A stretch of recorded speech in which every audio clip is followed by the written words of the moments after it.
Hi guys, welcome back to my channel. If you have clicked on this video, you are probably in the process of applying to medicine or thinking about applying to medicine. So I have applied to medicine twice, which means I am well acquainted with the application process, and I thought today it would be useful to put together my top 10 tips for applying to medicine.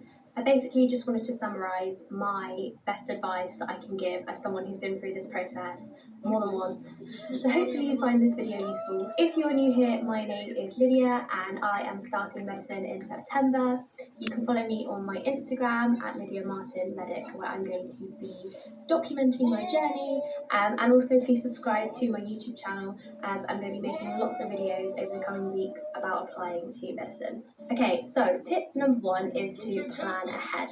This is super important. Basically, while you're applying to medicine, there are going to be a lot of key dates that you need to kind of have in your mind so that you can plan and make sure that you're getting tasks done on time. So basically, I would suggest sort of either having a diary or a calendar where you write down all the dates, such as, your UCAT test or your GAMSAT test, when the UCAT's deadline is, if you've got any work experience lined up, when that is. You need to have an overview of the key dates that are going to come up over the next few months, because if you aren't organised, you might run the risk of missing something really important. So tip number 1, plan ahead. Number 2, be smart when choosing your entrance exam date.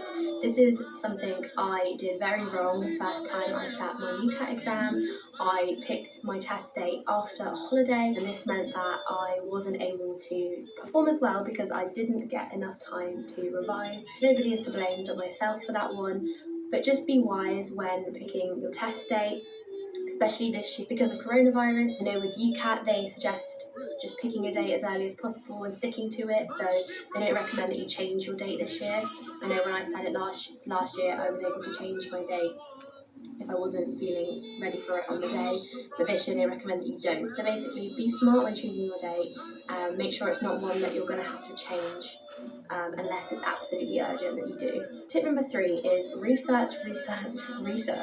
So this just means spend time online looking at all the different medical schools. I became obsessed with trawling through university websites and blogs and the student route and learning as much as I could about each medical school, whether that be the stats of how many people and what kind of applicants they accept, or the course structure. Just become an expert and spend your time researching every medical school, or at least the ones that you're interested in, so that you know for sure which ones are going to be well suited to you when you go to apply. Tip number 4 is explore all options, and this is basically to do with the fact that I ended up applying for some 5-year courses, so undergraduate courses, instead of